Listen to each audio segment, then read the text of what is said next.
Find the center of your handle piece and fold the long edges in towards the center, wrong sides together. I'm using vinyl, so I'm using a bit of glue to help to stick the vinyl down and my clips to hold it in place. After you've done this, you will then fold the handle in half so that the raw long edges are on the outside and you can see them. Sew across both ends of the handle at 1/2 inch seam allowance. I can't think.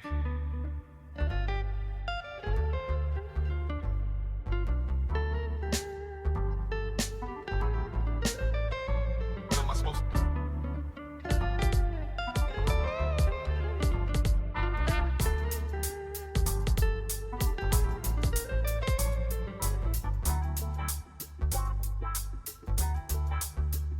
What am I supposed to do? Yeah. I can't.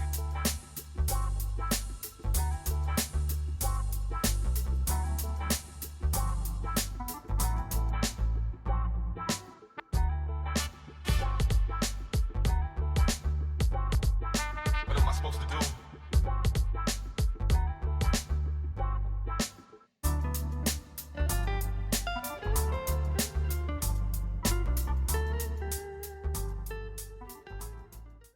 Trim the seam allowance down to 1/8 on both sides. Now turn the handle right side out. If you're using quilting cotton, make sure that your stabilizer is tucked inside the fold. Top stitch using a 1/8 seam allowance around all 4 edges.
Now let's add the top handle to the flap. Place your flap on your work surface and measure 1.5 inch down from the top straight edge and 1/2 inch in from the side and make a 3/4 inch box. Repeat on the opposite side of the flap.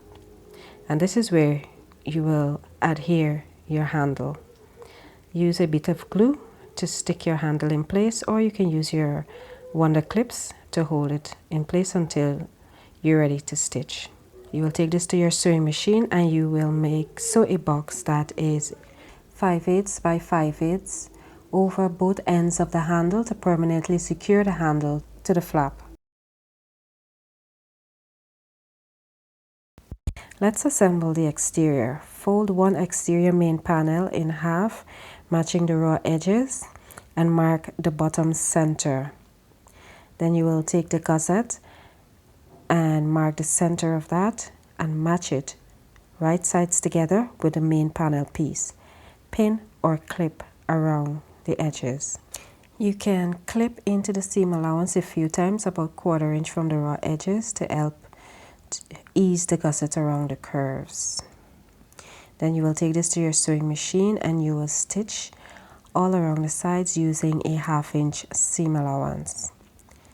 After sewing, you will trim your seam allowance down to 1/8 and repeat the steps to add the second main panel piece to the other end of your gusset.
Now turn your the exterior of your bag right sides out, and we're going to base the flap to the bag.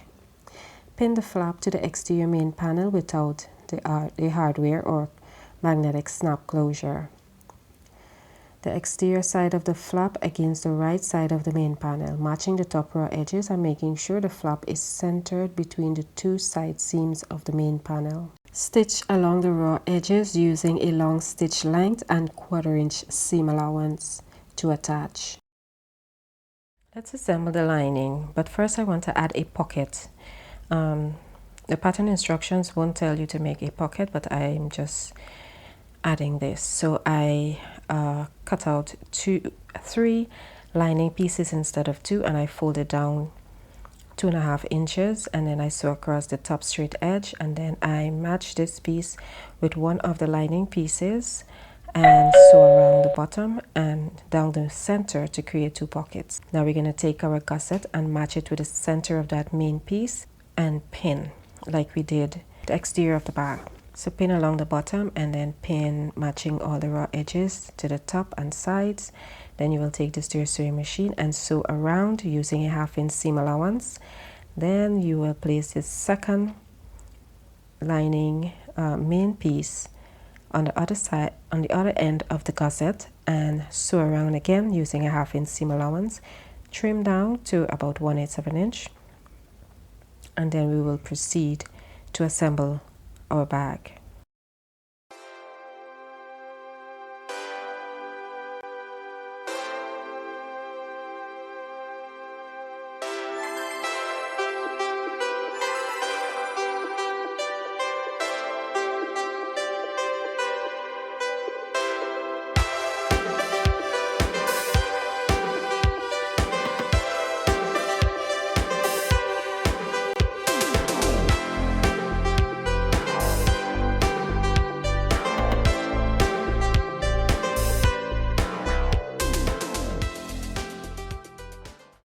For the final assembly, place the exterior of the bag right sides out inside the lining, which will be wrong side out.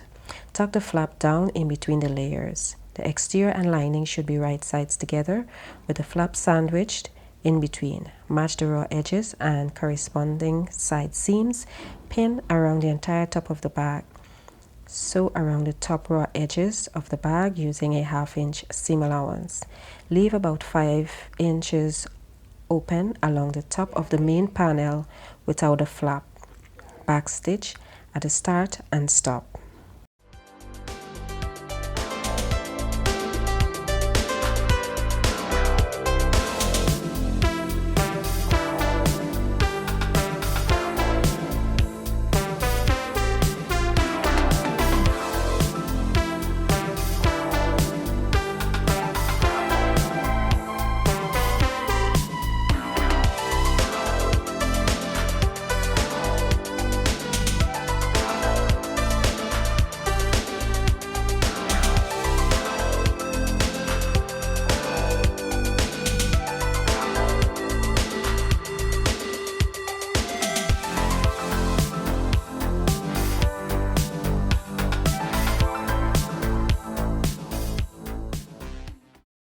After stitching, you will trim your seam allowance down to about 1/4 of an inch, except at the opening, and turn the bag right sides out through the opening.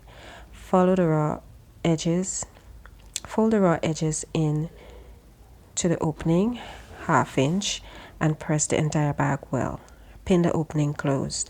Top stitch around the entire top of the bag about 1/4 inch from the top finish edge, which will also close the opening.